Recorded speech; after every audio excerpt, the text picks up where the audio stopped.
It's our Wednesday preview. We have FA Cup as Swansea takes on Man City. We have Copa del Rey as Sevilla face Barcelona. We have Atalanta against Napoli, Coupe de France, PSG against Caen, Women's Super League as well. A lot of action. We have Jonathan Johnson and Jimmy Conrad. Qué Golazo begins right now. Hey everybody, welcome to Qué Golazo. This is our Wednesday preview. A lot of action, and we have, of course, Jimmy Conrad. Jimmy, what's up, man? Hey everybody, what's up? Happy to be here with you guys today. Love it, love it. And of course, from Paris, Jonathan Johnson. JJ, how are you, brother? Hey there, guys. Very well, thanks. And yourselves? As you can see, it's still Christmas here. Father Christmas bringing belated points for Aston Villa over the weekend. Absolutely. If you're watching this on YouTube or anywhere else, video-wise, you can see that JJ hasn't left the Christmas party. And why should he? What a great win against us. It's Villa-themed, a bit of claret and blue. See, great. I love it, man. Yeah, you know I welcome it every time. Jimmy's just squealing inside right now. Well, yes, I'm waiting for JJ to hit the ski slopes with that Christmas sweater later. So I love it. All right, everybody, welcome to Qué Golazo. As I mentioned, it's our Wednesday preview, and we begin in England in the FA Cup.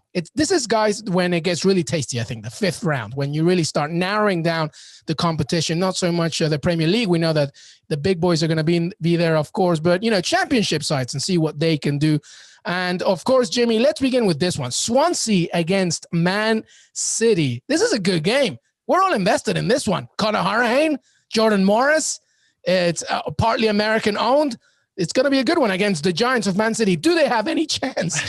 Well, I want to say yes to the Swans because one of my good friends is a huge Swansea supporter. There's a history of Americans playing there. Bob Bradley managed there. Jordan Morris is there now. Yes, I want to see them do well.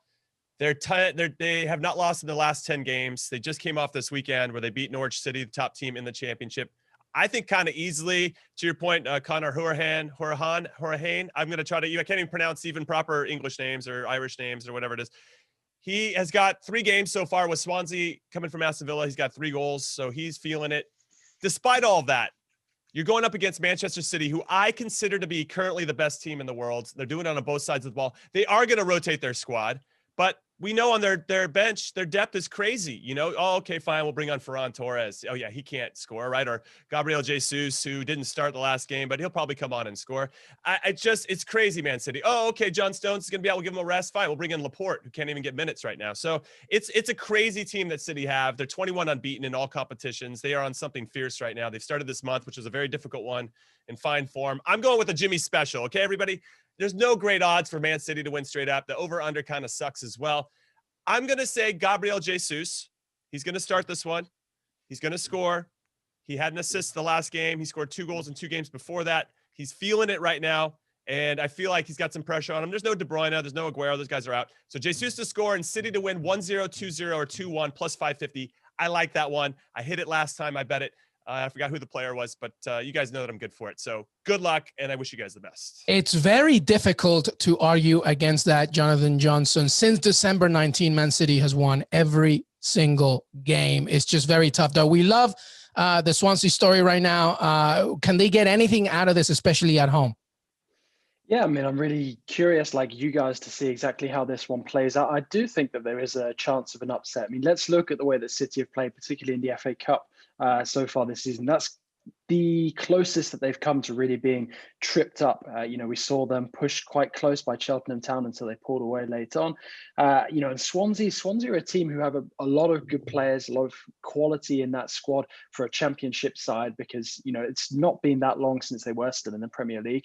You know, so I think that they're a bit of a danger to City because for me, I think that City have their eyes on what's going on in the Premier League and what's coming up in the Champions League. I don't think that they're necessarily, you know, looking at absolutely everything across the board domestically this season because even for a City, for a squad as stacked as City are, I think that it's going to be very, very difficult for any clubs to be getting domestic clean sweeps this season. You know, I think that, you know, Bayern have also shown that it's not going to be possible.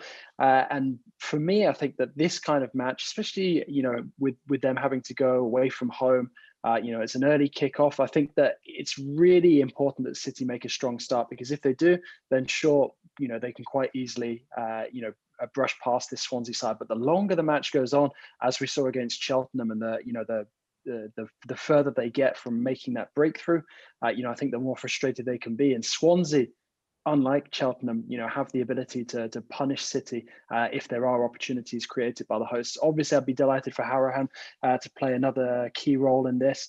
And I'm very curious to see Jordan Morris the more he gets minutes in English football, because obviously it's a move that we've spoken a lot about during January. And it could be Jordan Morris against Zach Steffen. You never know. Ederson might get that break, and American on American. You never know. All right. Jimmy, so you have obviously Man City winning, Gabriel Jesus to do his thing. Is JJ tempting you for anything other than that? No, absolutely not. I appreciate your attempts, JJ, but like your sweater, just not the right call. I'm coming in hot. Just kidding. I like your sweater. 2-0. I'll say Man City wins 2-0. I think Jesus will score, and I think my bet will hit. Well, I'm going to be the pragmatist here. I'm going to agree with both of you in the way that I think Man City is going to win, but I don't think it's going to be as easy as maybe some people may think. I think, like JJ said, the longer this game goes on without Man City totally controlling, Swansea can take advantage of this. But I still see a Man City win. I don't think it's going to be like a 4-0 or nothing. It could be something as close as 2-1, perhaps. JJ, how do you see it? Final score prediction. It's just occurred to me, guys, on the topic of Manchester City predictions, do you guys not have something to say to me about my prediction over the weekend that City will blow Liverpool out of the water? Well, you know what's funny? And an apology for the sweater slander, Jimmy. Well, first of all, I didn't say anything against your sweater. I love it. Second of all, it just goes to show that he doesn't listen to every episode, because we showed him a lot of love in the weekend recap. I mentioned your name. I said that you said that. So shame on you, Jonathan Johnson. But since you're here, we'll acknowledge that you picked up on Man City demolishing Liverpool, and fair play to that. And I'll write you a handwritten note about my apology for your sweater. and we did call it. All right, give me your final score prediction, JJ. What do you think here? I'm going to say 2-1 City, and I think that winning goal will come quite late on. Yep, that's exactly what I think. All right, let's move on. A few other games of the FA Cup, of course, for Wednesday, and that's an all Premier League battle here. Leicester City against Brighton, Sheffield United against Bristol City, Everton against Tottenham. Where do you want to go, Jimmy? We could do Leicester Brighton. I think this is an interesting one. Leicester they've only won once out of the last 4, but Jamie Vardy and Ndidi are coming back into the team. They should play in this. I think if you're looking at it from a Leicester or Brighton perspective, this could be your only real shot at silverware. So why not put your best foot forward and make it happen? They do have some issues in the back, Leicester does, but they should be able to manage it, all things considered. Brighton, however, are unbeaten in their last 6. They 4 of which are wins, so they've won 4 out of their last 6. Only 2 goals conceded over that time, so that's pretty impressive. They can't score away from home, though. That's a bit of their issue. They've only scored more than 1 goal once over the last 8 away games, so that's something to consider. And they've not scored against Leicester in particular in 3 straight matches. So you take all that into consideration. You throw Jamie Vardy, who's a massive X factor, into the mix, and Ndidi now stabilizing that midfield in a way that only he can. I like Jamie Vardy to score anytime plus 105. I think it's pretty good value. But I'd maybe look at I'd consider it a Jimmy special of Vardy to score, Leicester to win 1-0, 2-0, 2-1. That is that's plus 400, which I really like a lot, because I think Brighton will hang in there. I just think with Vardy in the team, he just makes things different. If you guys think that Brighton will score and find a way to do it, Leicester City to win and both teams to score is plus 260. But the favorite exact score line on William Hill is 1-1. So they think it's going to be 1-1 after 90 minutes at plus 500. That's the exact score line for that. I don't think it'll be a draw. I really feel like Vardy is the X factor. So I'll probably say 2-1, but I don't know if you're asking for my score yet. Well, no, I'll probably come back. I went there. You might change your mind. You never know. And listen, by the way, I feel like this is a complicated time for Brendan Rodgers, because Europa comes back. You know, the games are going to come in thick and fast. And if you want a long, deeper dive in the FA Cup, you're going to have to really manage the rotation of your squad. JJ, how do you see that one, Leicester City against Brighton? Yeah, I mean, I think, as you just said, if you really want a deeper dive in the FA Cup, you're going to have to go with as strong a team as possible. And I'm not sure that's going to be a priority for Brighton, given their situation in the league at the moment. I mean, okay, there is a bit of a buffer between some of the teams, just above the relegation zone and those in the drop zone. But I think that a team like Brighton, who are being quite precariously placed until recently, will be still looking over their shoulders, hoping that they don't get dragged in. So they'll be looking more towards the Premier League. A match that goes beyond 90 minutes would be great news for Aston Villa this weekend, considering that we're coming up against Brighton. But I do think that Leicester, are the favourites coming into this one. I can see the logic in people thinking it's going to be tight and the draw prediction. But like Jimmy, I think that having somebody of the quality of a Vardy, can really help you out in these kind of matches. So for me, I think that Leicester will probably just about get the job done, but I wouldn't mind it going beyond 90 minutes just for the sake of Villa to finally come up against a team that's more leggy than we are at the weekend. Yep, I agree. All right, Jimmy. So 2-1 to Leicester City. I'm going to go with 2-1 as well. 2-1. I just wanted I want to bring this up because I think it's important to JJ's point. They need to get points now in the league because I'm looking at their last 5 games of the season.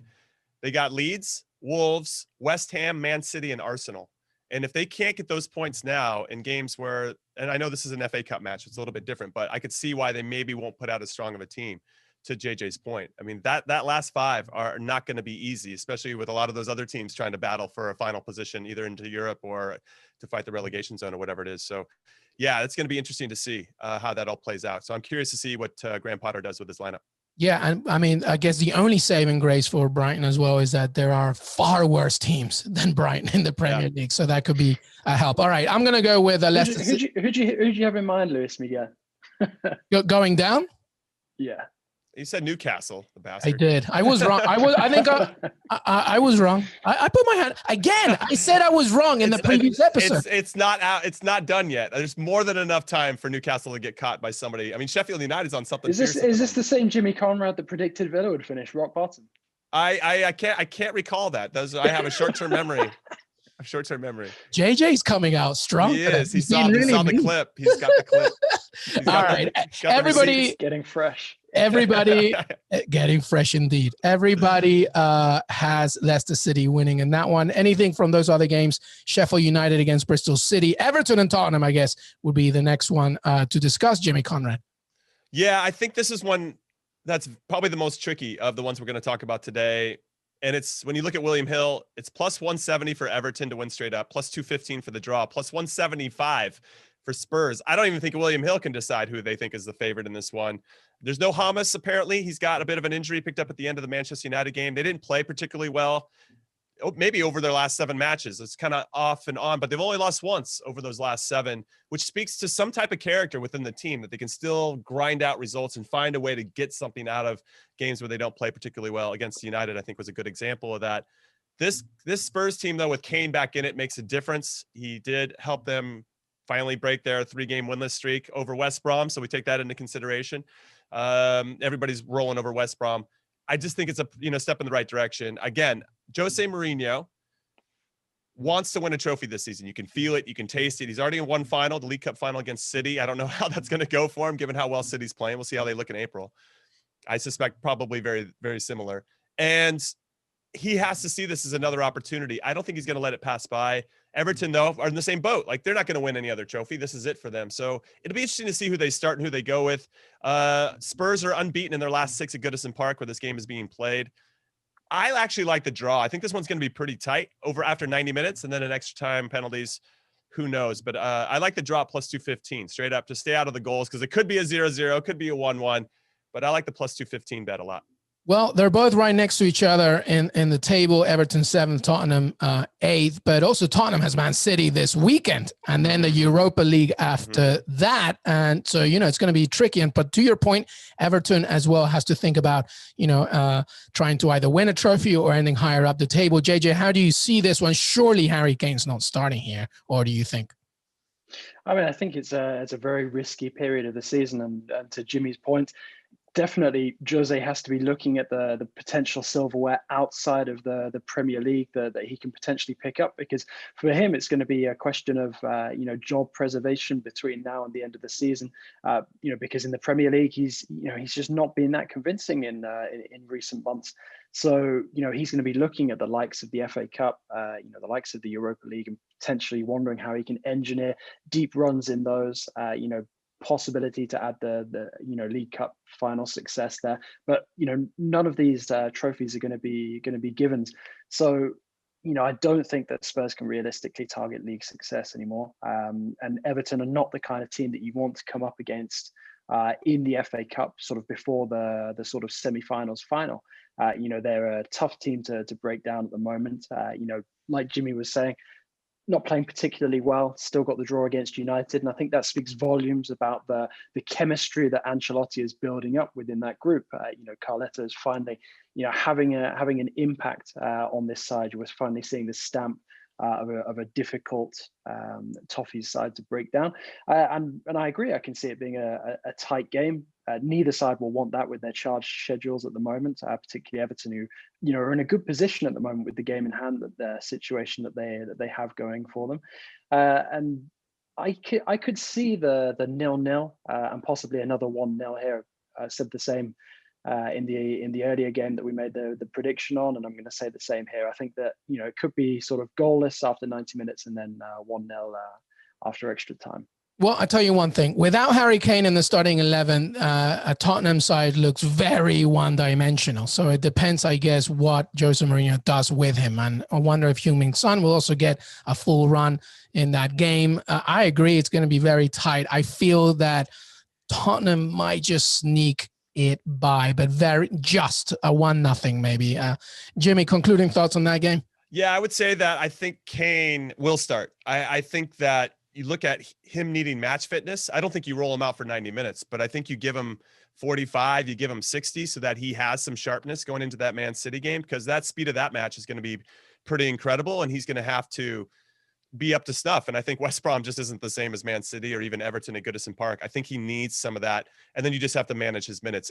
I guess the big question is, do you bring him on at halftime just in case it goes to extra time so he can take a penalty or whatever it is and maybe score one late? Or do you let him try to set the tone early? I think that'll be the big decision, but I suspect he'll start. Yeah, well, we will see. All right, let's keep going. We won't take a break just yet. Let's keep going. Let's go to Italy. Jimmy Conrad, Coppa Italia, the second legs. Atalanta against Napoli. Another big game, of course, as both teams look for some silverware. Yeah, defending champions, Napoli. They won it last year. That was a big deal for them and for Gennaro Gattuso in particular. In the first leg, it was 0-0 in Naples. Atalanta came out firing, as you suspect they do, and how they like to play under Gasperini. They couldn't score. Gattuso came out in a 3-4-3, which is not a formation they had played a lot, maybe to match what Atalanta was doing, and it did not work by any stretch of the imagination. They got fortunate to have a 0-0 scoreline, so they got to be feeling pretty good about it coming into this one. However, both are coming into this a little shaky over the weekend. Napoli lost to Genoa away from home 2-1. And then you have Atalanta, who were up 3-0 after 20 minutes against Torino, but then ended up dropping all 3 points, giving up 3 goals in a 3-3 draw. So I like Atalanta. I think they got more firepower. Also, Napoli just got hammered with COVID, so Koulibaly is going to be out. His backup is going to be out. Fabian Ruiz, the stud midfielder in the midfield area for them, is going to be out with COVID. Dries Mertens is already out with an injury. Manolas, another defender, is probably going to be doubtful. If he plays, won't be very sharp. I just think everything's kind of tipping to Atalanta, especially at home, knowing that they could get into a final. And yes, you got Juve and Inter waiting for you, potentially one of those two, obviously, waiting for you in the final. Juve probably will get past Inter today, but we'll end up seeing. Atalanta still has a lot of work to do, but to get into that final will be a big deal for Gasperini once again, who's proven to be one of the best managers in the world. JJ, you wrote the preview for the website. How do you see this game here? Yeah, I did. And, the thing that I found most interesting about this is Atalanta's run of form until their recent loss was pretty awesome. 14 unbeaten, 9 of those were wins. That's a real throwback to the Atalanta of old, and it came sort of towards the end of the group stage in the Champions League. And it's put them back in with a shout of European qualification via Serie A, which at one point in the season didn't look likely. And Napoli have not put together any sort of similar consistency at any point this season. And I think that's why Gattuso finds himself under pressure at the moment, because people are looking positionally, and the fact that Napoli have a game in hand, over some of their rivals in Serie A. Obviously, that game against Juventus having to be replayed because of the COVID situation at the beginning of the season. But for me, Atalanta are by far and away the form team coming into this one. And Napoli are sort of looking over their shoulders nervously, trying to hold on to any sort of form of continental qualification at this moment in time. I don't think that it was, a positive thing for them to stay in the Europa League. I think that they probably would have actually not minded dropping out just for this one so that they could concentrate on everything domestically between now and the end of the season. That hasn't happened, and now they're coming up against a very good Atalanta side who I fully expect to win this second leg semi-final. And to be honest, I think it's going to be quite comfortable. As you mentioned, the COVID situation decimating Napoli even further, plus their form woes and the speculation over Gattuso's potential future with the club. I can see Atalanta winning this 2, maybe 3-1. Yep, I see kind of the same result. All right, let's go to Spain.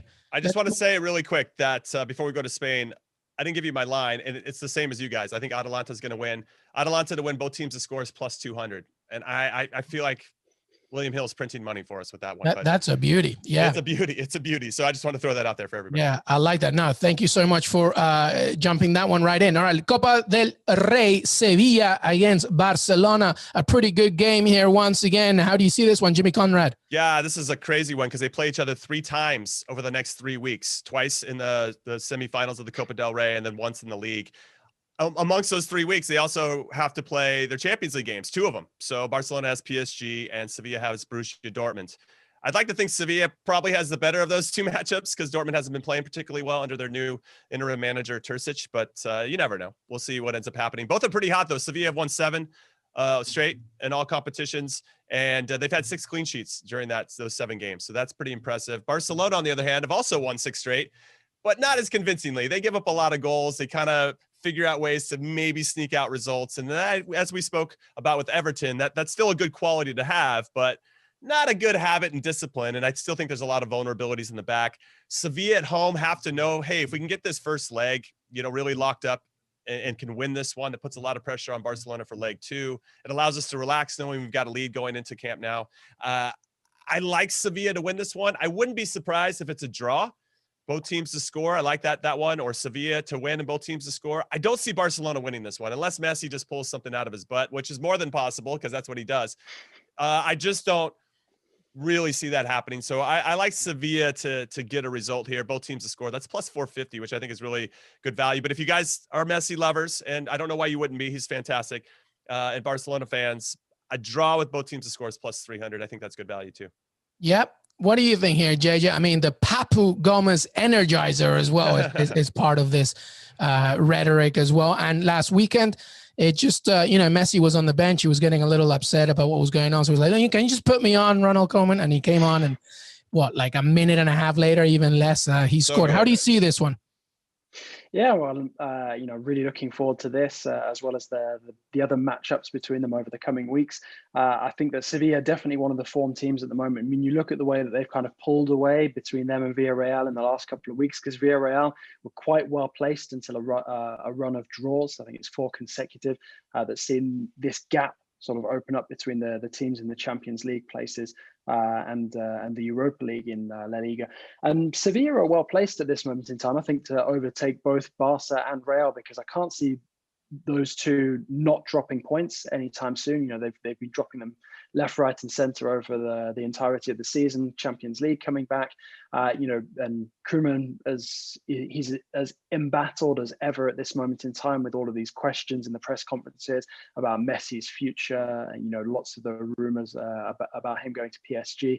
Koeman going in hard on Lyon coach Rudy Garcia for just basically pointing out that it's not like Barcelona have not spoken publicly about players in the past or had transfers linked, on the front pages of their press. So, Koeman kind of seems a bit cagey at this moment in time. And I think that reflects the tension around this Barca squad in the build-up to the return of the Champions League. Of course, there's a few injury concerns as well. I think Dest is missing for this game, might be back in time for the weekend before PSG, but there was still some doubt over whether he's going to be ready for the Champions League next week. So, it's definitely a complicated time for Barcelona, and you don't want to be coming up against this informed Sevilla side at this moment in time. So I completely agree. I can see a Sevilla win. I can't see a Barca win, let's put it that way.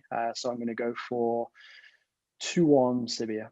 Nice. I'm going to go with a draw. Jimmy, what was your final prediction here? Yeah, I'll say 2-1 Sevilla. I mean, after hearing JJ kind of explain it more and looking at some of the results, and with the insertion of Papa Gomez, who just scored against Getafe this weekend, I mean, they just got so much depth in so many different areas, and they're so strong. And I think they're one of the best teams out wide and servicing the ball and getting good runs in the world, not just in Spain. I say 2-1 Sevilla, and I think that'll give them some breathing room into leg 2. I will say the Barcelona has won Copa del Rey more than any other team in the history of the competition, 30 times. And they have to be thinking this is going to be a great time. Both Madrid clubs are out. So they're either going to face Athletic, who they did lose to the Spanish Super Cup final, even though they had 2 leads, or Levante. And I think Athletic will probably do the business against Levante, and then we'll see who happens. This Athletic team has been very good under Marcelino, so we'll end up seeing what happens. But I think Sevilla or Barcelona have to be looking at this. If we win this semifinal, we are the favorites to win this competition, and I don't think they're going to take this game very lightly. No, it should be a very good game indeed. All right, we're going to take a quick break, and when we come back, we will discuss Coupe de France and a little bit more. Stay right here. Welcome back, everybody, to Qué Golazo. Jimmy Conrad, Jonathan Johnson, and we are in France, Coupe de France, as Caen faces PSG. And JJ, before we get your thoughts on this, obviously we begin with you. Let's have a little bit from Nicholas Gioacchini. You talked to him earlier, a few months ago, but I think it still speaks to the flow and how Caen's season is going so far. Check it out. I feel like the team is getting better in the play, on the field, the tactic, moving forward with the ball, offensive, defensive transitions. We are getting better, and I am happy to see that. But we still miss that final third efficiency and creativity, and the fact that we need to be more spontaneous on the field. That's, I think, what we're missing. But it'll come with time, come with the really setting everyone, all the players, to have the same goal and same mentality to never give up. All right, that was Nicholas Gioacchini, the United States men's national team's Nicholas Gioacchini, as they face PSG. And we have a little bit of an update as well from this game as they face PSG. JJ, what do you have for us? How's this game? Do they even have a chance? They're at home. Maybe they can take advantage of, the physicality that was Le Classique. Can anything happen here? And I think the thing that we have to bear in mind with PSG is when they return to Champions League action, it's always something that's being talked about sort of weeks in advance. And I think the thing that works in Caen's favor is PSG have had their big match pre-Barcelona already. They went to Marseille over the weekend, won 2-0, lost Angel Di Maria through injury. It sounds like he's not going to make the first leg against Barcelona. So PSG are already in sort of preservation mode, wanting to avoid any further injuries to star players. And they'll be wary about going to a team, a second-tier team, who are going to be really up for this. Caen, a team that have spent plenty of time in Ligue 1, and now with the new takeover, are looking to sort of get themselves back to the top flight as quickly as possible, and start, mixing it with the big guns again. So listening to what Gioacchini was saying in the pre-match press conference, he's talking about, not being defeated mentally before you go out on the pitch against a team like PSG, because if you can give them a game, make sure that they know early on, that they're going to be in a physical contest, and the team's not just going to roll over and let them win. They can make life difficult for PSG, and that he's talking about having objectives and goals coming into this match, and that basically there'll be no point going out on the pitch if they'd already accepted that they're going to lose this game. So fighting talk from Gioacchini, and in line with what I'd expect from him after interviewing him a couple of months ago.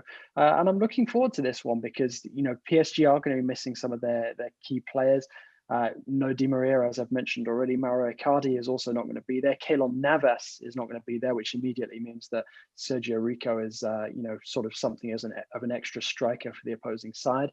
And it's one of those matches where we've seen PSG struggle at times this season. So to think that they're just going to go there and completely walk it, especially if sort of the opening 25 minutes or so is goalless, is a bit unrealistic. And I think that Caen will be looking at that, encouraged by what they've seen from the likes of Lorient, who beat PSG 3-2 just a couple of weeks ago, and Saint-Etienne, who managed to hold them to a draw. So I think that this one is... there is a potential shock on the cards. I still think it's unlikely, but I don't think that PSG are going to hand out a thrashing here. Not only that, I feel that, and it's fine because it's obvious, but the Mauricio Pochettino system takes time, and I still am waiting to see the actual identity of this PSG side under the Argentinian manager. What are the lines saying, Jimmy Conrad? Are they favoring the home side at all? I don't think so, right? It's plus 2,200. That's 220 to 1 for Caen. They're my favorite club. I don't know how you pronounce it exactly, but because I'm a Conrad, these are my favorite club in France. It's Conrad.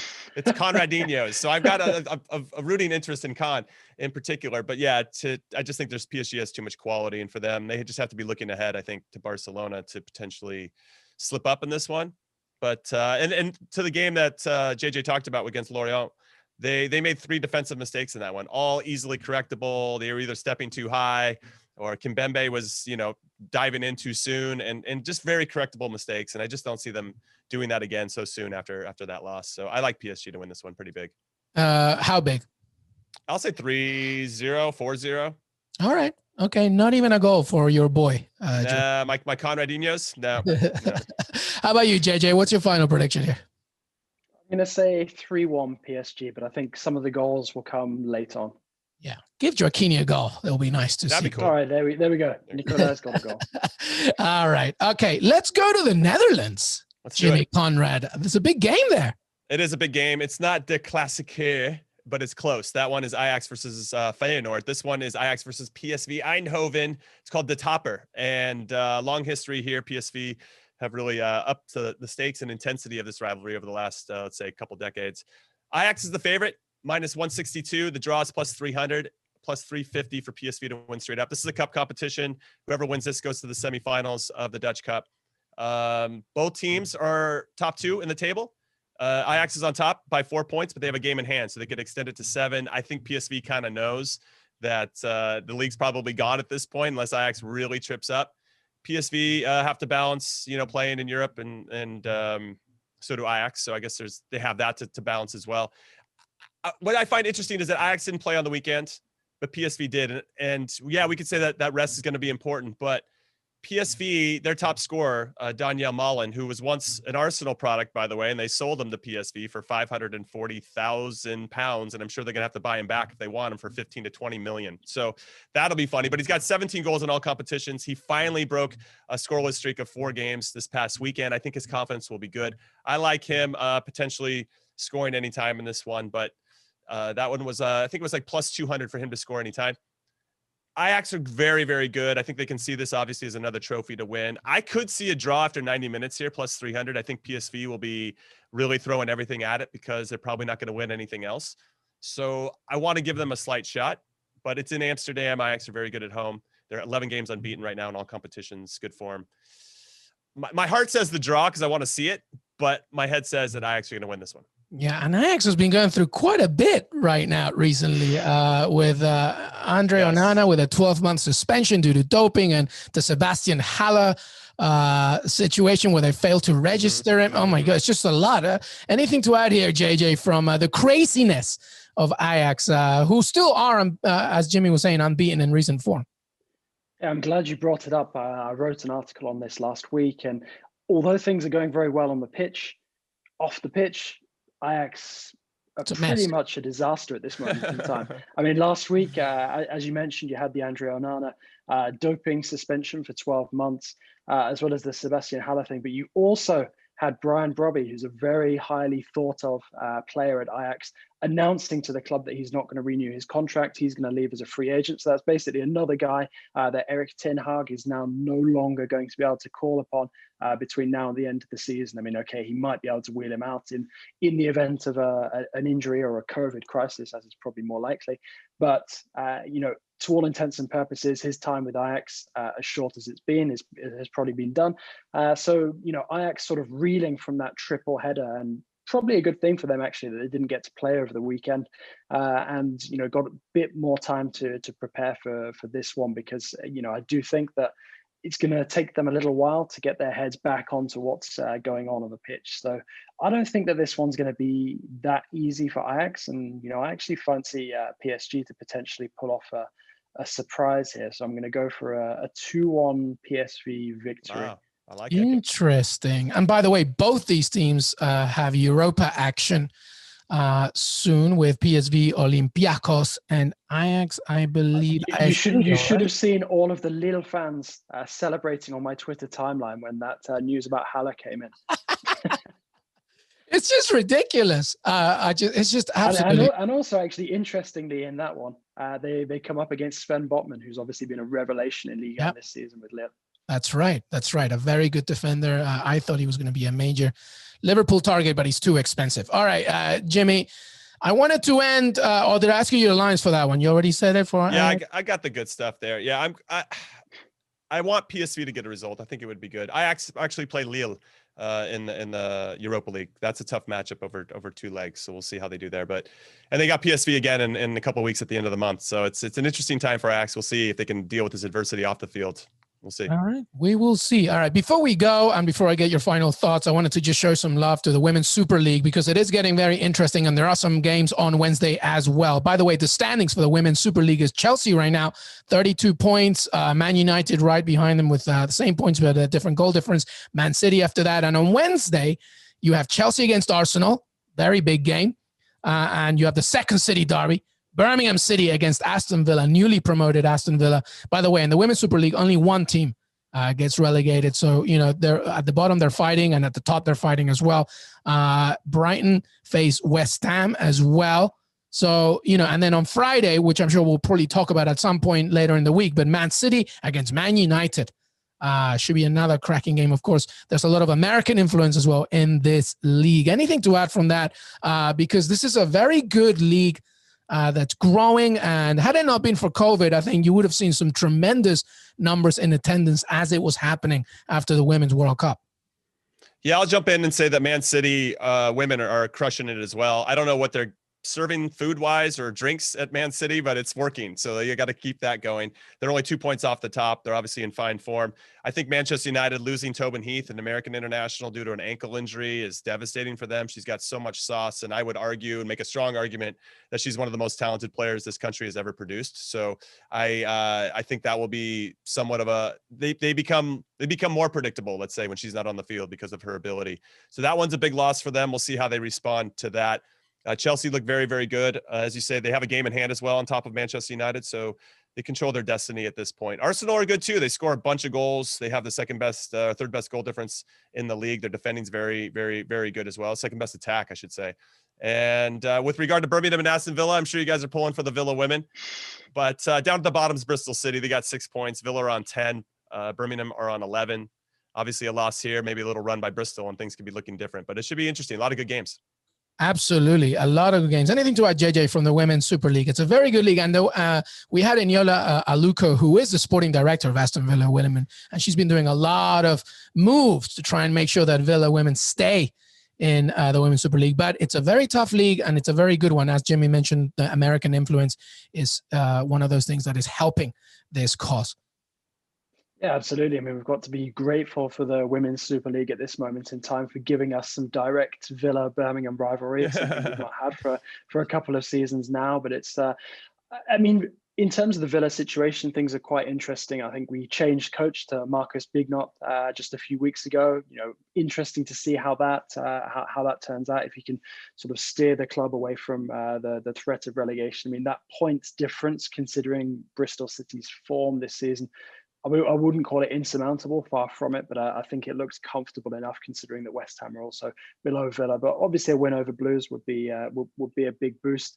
And forgive me, I've forgotten her name, but I know we've got our exciting new Japanese star as well, who's recently taken to the pitch. So it is exciting times for Villa's women's team, and it would be a real shame to drop out of the Super League, so early. So for me, it's a big. I mean, it's always a big match when it's a derby, and especially in such a developing league. I think these rivalries have to be fed. So hopefully it's full-blooded and Villa come out on top with the 3 points. Yeah, her name is Mana Iwabuchi, by the way, and she scored a worldie. Can we get Jimmy pronouncing that? Yes, Mana Iwabuchi, 27 years old, Japanese national team player. Amazing signing. Congratulations to you guys on that. A really good signing. She scored an absolute cracking goal last weekend. All right, that's it. That's our show. Thank you so much, boys. Final thoughts, anything that you want to mention as we look ahead to Wednesday and the rest of the week? Let's begin with you, Jimmy Conrad. I'm going to say congratulations, felicidades a Tigres, first CONCACAF team to ever make it to the final of the FIFA Club World Cup. They're taking on Bayern Munich, which is no easy task, but I'm hopeful that André Pierre Gignac can stand up and be held responsible for scoring a brace and somehow getting past his Bayern defense, who do leak a lot of goals. So hopefully he can take advantage of that. Bayern, of course, are Bayern. And they're in the final, and I don't suspect they're going to lose. However, I'm pulling for Tigres. I'm all in on CONCACAF, baby. Let's go. Yeah, we will be previewing that game on Wednesday for Thursday. It's going to be a crack. Tigres against Bayern Munich. It's the final I wanted, and it's the final that's happening. How about you? Si se puede. Si se puede. Hey, if Pat Bamford can turn into Gabriel Batistuta thanks to Bielsa, Gignac, a former star thanks to Bielsa as well, maybe can do it. The business against Bayern. Hey, JJ, final thoughts from you. Absolutely. I'm with you guys. I want Tigres to pull off the victory. I think Bayern get it too easy. I mean, they've already won the Club World Cup. I mean, to have a CONCACAF team actually in the final for the first time ever is huge. So that would be great. And then obviously the reaction in France, if Gignac was to lead Tigres to victory against Bayern, would be massive as well. So I'm got my fingers crossed for that, and hopefully we'll be celebrating later this week.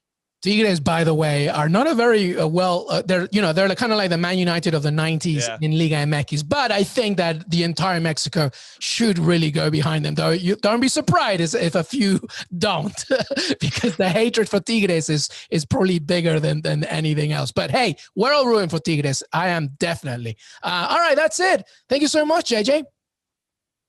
Likewise, thanks a lot for having me on. Always a pleasure to be on with you guys, and look forward to catching up soon. Love it. Jimmy Conrad, thank you so much, brother. Thanks, guys. Thanks for listening. Thanks for watching. See you tomorrow. Hey, everybody. I want to thank Jimmy Conrad and Jonathan Johnson for joining me today. Don't forget to follow us on Twitter, Qué Golazo Pod. We're on Apple Podcasts. Please leave a rating and review. We're on Spotify and Stitcher, cbssports.com. We also have our own YouTube channel, youtube.com/Qué Golazo. We are everywhere, baby. So make sure that you follow us, support us, and we will continue to ride this train. Have a great day.